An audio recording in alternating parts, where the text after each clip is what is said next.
I believe every person listens to something or someone different. It's normally said that the brain wins over the heart, or the heart sometimes wins over the brain, but I think that we actually allow the two to supersede each other. My mind is rational and reasonable and has helped me figure out so many things, but when it comes to the matters of the heart, I can't say it would be best to use my brain. Your heart will always take you one way and your head will take you another way. For example, your heart could tell you to go out and do something, and then your mind will be telling you why should you be doing that for those people or whatever it is. Aristotle believed that the heart was the organ of intelligence. Although his cardiocentric views lost the battle, he didn't lose the war.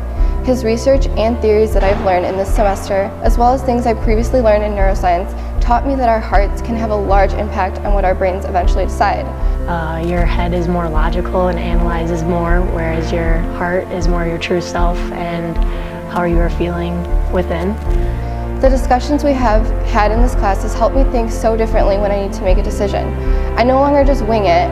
Instead, I think about what my heart and brain are telling me, and depending on the situation, I decide which to listen to. In the future, I plan to use this with decisions that I will have to make, and hopefully I'll learn from past experiences on whether to listen to my heart or my head and go from there. From my experience so far, I believe both the heart and the mind have equal importance when making a decision. I always keep in mind now what Aristotle said: educating the mind without educating the heart is no education at all. So my topic was, are more lives significant than others? And going through Aristotle's book, I figured that to define significance, it depends on each individual and who you surround yourselves with, because somebody passing me on the streets wouldn't be as significant as someone like my best friend. I would say no, and I think the best way to explain it would be through a negation. Let's say if there was a life that was more significant than another life, I think that would just create unfairness. But everyone is significant in their own way, whether it's to you or to other people. So to actually say, are more people more significant than others, cannot be answered because of that reason.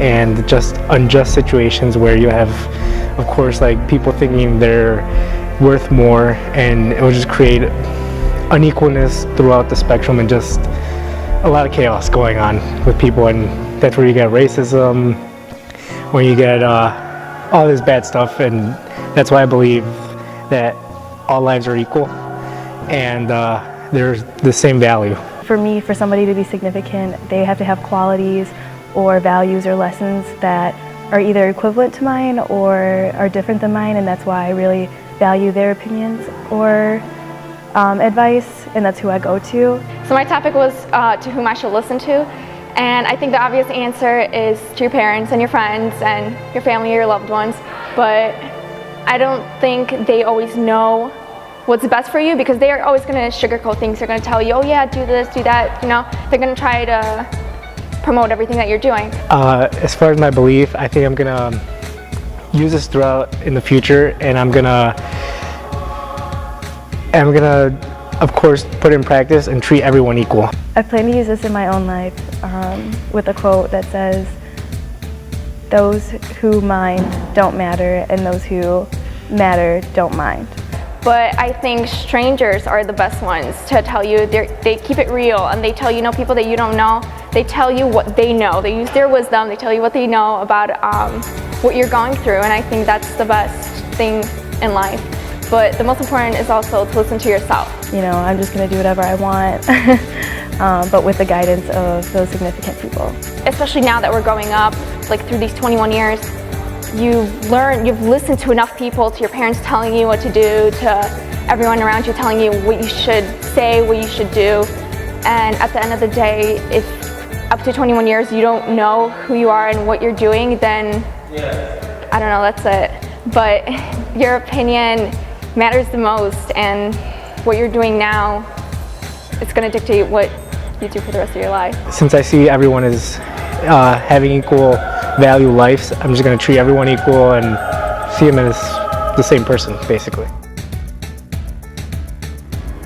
My question is, can I control my life? This question is important for all humans because everybody wants to have a sense of purpose, and having control of your life gives one direction and hopefully will bring them that purpose. So for me, control, I realized that it's kind of like we have maybe 40% control and like 70% not control. We can control what happens immediately to us, like our actions and what we do, and our families perhaps. We can have a little bit of control there, but we don't have control over big picture stuff that is like out in the world and things like that of that nature. How can I apply this question to my own life?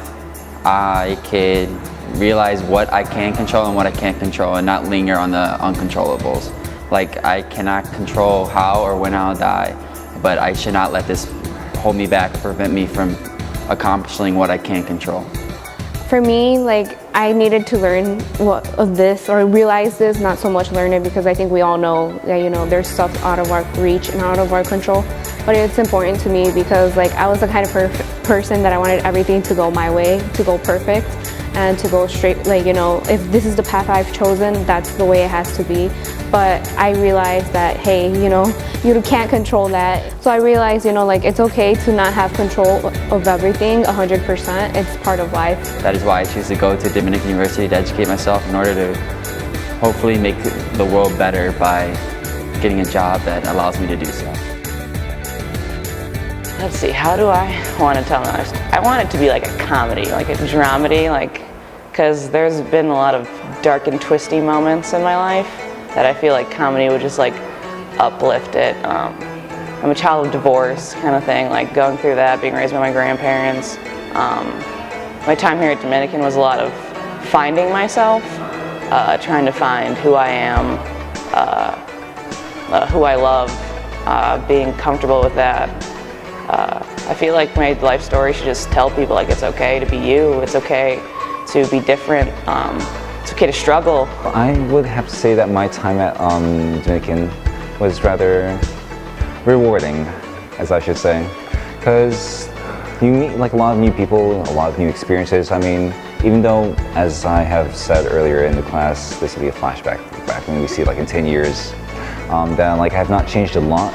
Though I don't feel the change, but I guess you and like along with like other people were right that you need to like see that change through like a different point of view, or like have another person like see it, because you don't always witness the change within you, because sometimes you just get, I guess, blinded by a few things. Everybody goes through struggles, and some people are afraid to show that they struggle because of what other people think of them.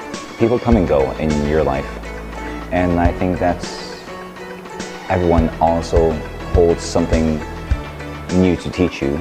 I've suffered from depression. I've been hospitalized because of my depression. Like, it's okay to be depressed. It's okay to be gay. It's okay to be whoever you want to be. But other than that, like with those new people and new experiences, you sort of like develop your own values, and you sort of like move apart from like what you thought were like your values like back then, because a lot can like change from when you're 15 to when you're 21 right now, as of December 7th, 2016. You realize like what is true to you. You also like realize like what friends are and like what friendships mean, because you also see how true some people are. I feel like that's what I want my life story to tell. Like, it's okay. Like, it gets better. Like, there will be bumps in the road, but no matter how slow you get over the bump, you're gonna get over the bump, even if you're going 1 mile an hour or 40 miles an hour. I feel like that's what my life story should be. Like, it's okay. Like, you'll laugh, you'll cry, you'll be mad, but life is life, and you gotta live it the way you wanna live it, because it's short.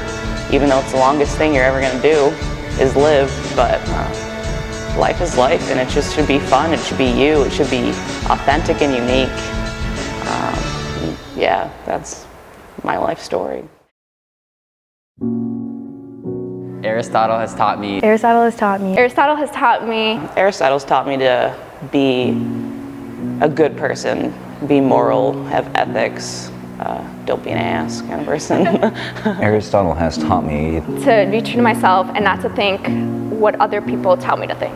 In order to live a successful and outstanding life or fulfilling life, we need to realize that we don't have control over everything, but we do have control over some things, and that's the things we need to use to our advantage in order to live up to that fulfilling life we want. Aristotle has taught me to value my opinions more than others because in the end of the day, it's my own opinion and my choices that are going to count.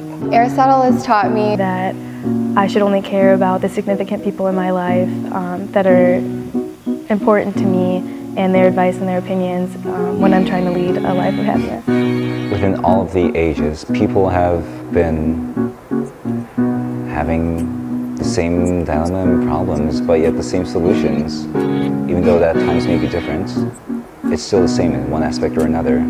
Aristotle has taught me not how to live my life exactly, but he has set the building blocks of how or what is to be expected when we are going on with our lives. when deciding something, whether to use the mind and the heart, and depending on the situation, which one's better. And I have also learned that happiness is a big part of our lives in general. Aristotle has taught me That performing good morals will ultimately bring you happiness, and at the end of the day, humans strive for happiness, and that's good enough for me.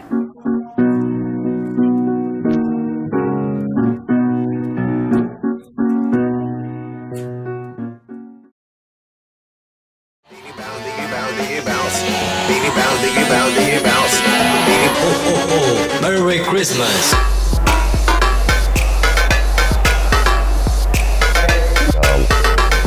Puff from like the tobacco pipe and then see how that goes. But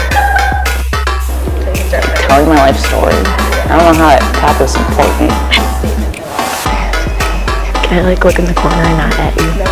Aristotle taught me, okay. I think it's on the second floor. Second floor. Oh, so many time that Dominican has taught me where the vending machines are. I wish I knew. I don't really know what I'm saying. That's what has Aristotle taught me. Okay. Oh, shoot. Shoot. Take. You better not make a bloopers video out of this, man. Why not?